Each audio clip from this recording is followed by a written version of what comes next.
Panibagong araw, panibagong adventure na naman tayo mga idol. At hindi na tayo lalayo dahil dito lang tayo sa Cavite na kung saan maraming pwedeng mapasyalan. At ang bayad sa bangka na to ay 30 pesos lang naman at dadaling kayo nito sa mismong Patungan Beach na kung saan ay pagdating natin dito ay pwede tayo mag-island hopping. Sa ating ginawang pagbiyahe nga mga idol ay dinaanan natin ang sikat na Cabiang Tunnel. Kapansin-pansin nga sa lugar na to na napakaraming mga nagpipicture taking na motorista. Hindi na rin ako nagtataka kung bakit talagang hinihintuan to ng mga motorista na napapadaan dito.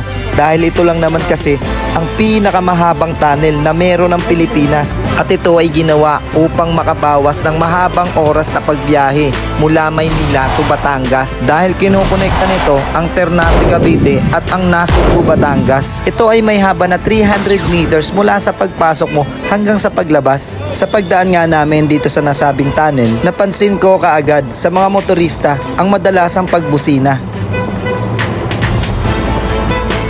Ito ay ginagawa ng mga motorista na nagdaraan dito bilang pagbigay respeto o paggalang sa mga nakatira dito na hindi natin nakikita sa mata. O sa madaling salita, mga espiritong ligaw na sila ang tinuturong sanhi o dahilan ng mga aksidenteng nangyayari dito. May mga ilang kwento pa nga rito mga idol na kapag dumaan kayo dito ay may parang bumubulong sa inyo. Ewan ko lang kung totoo kasi pagdaan ko rito parang normal lang naman. Sa paglabas naman sa kabilang tunnel, ganito naman yung makikita nyo.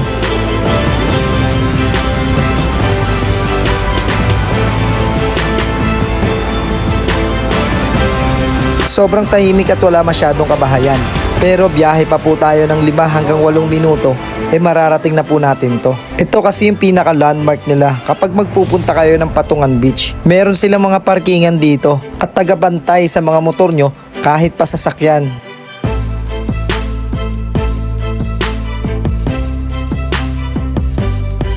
So dito nga ay nagpark na muna kami para mag-prepare sa pagsakay naman sa bangka. Safe na safe talaga yung mga motor nyo rito mga idol dahil meron talaga silang naka-assign na tagabantay. Kailangan nyo lang magbayad ng 20 pesos para sa motor at 50 pesos naman para sa mga 4 wheels. Ngayong okay na, tara at lipat na tayo kung saan ba tayo sasakay na bangka. Napansin ko lang dito mga ka-idol na pwede palang pagliguan kaagad yung tabing dagat nila rito dahil sobrang linaw na kaagad ng tubig na meron sila.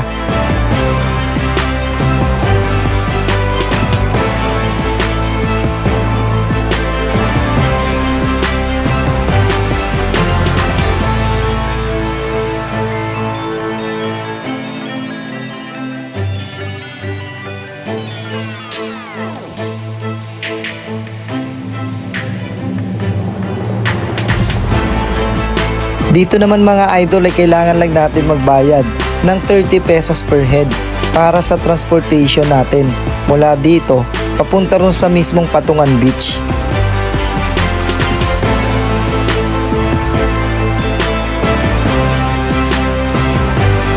At yun na nga at lumarga na kami.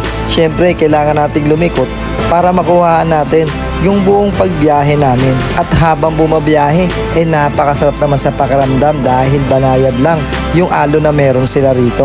At pagdating namin sa mismong beach, meron sila ritong pinong buhangin at malinaw na tubig dagat.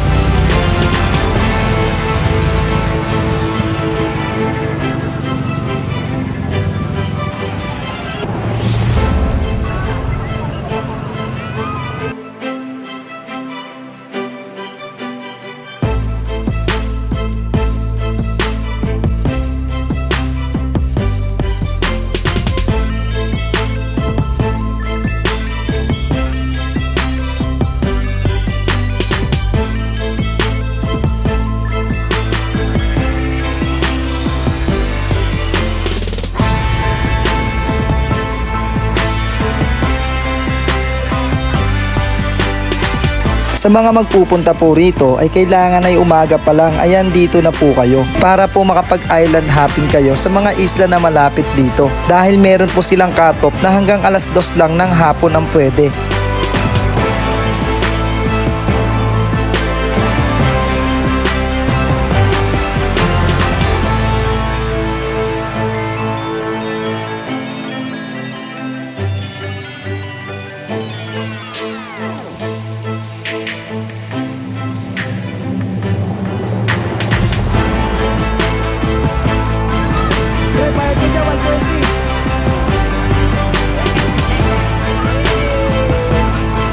mga idol, since hindi nga tayo nakapag-island hopping ngayon dahil nga hapon na tayo dumating, tatanungin natin kila Ate Michelle kung ano-ano ba yung mga pwedeng magawa dito pag nag-island hopping.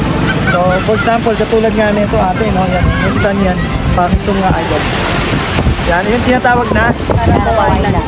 So, yan yung tinatawag nila rito Carabao Island. Yan yung isa sa pwedeng nating puntahan pag nag-island hopping. Yan ba yung pinakauna ate? Opo, sir. Ayun. So, and then after dyan, ang next po natin, saan po yung next? Crocodile Island. Crocodile ito naman. Yun naman yung crocodile. Yan, yan o. Yan yung crocodile. Yan daw yung puntot mga idol. Yan daw yung puntot mga idol. Tapos papasok dyan yung crocodile. So, saan po rito? Ay, ito pala. Ito yung hawak ni ate. So, ito yung Patungan Beach. Medyo malabo na siya, no? So, ito yung mga pwede nating magawa.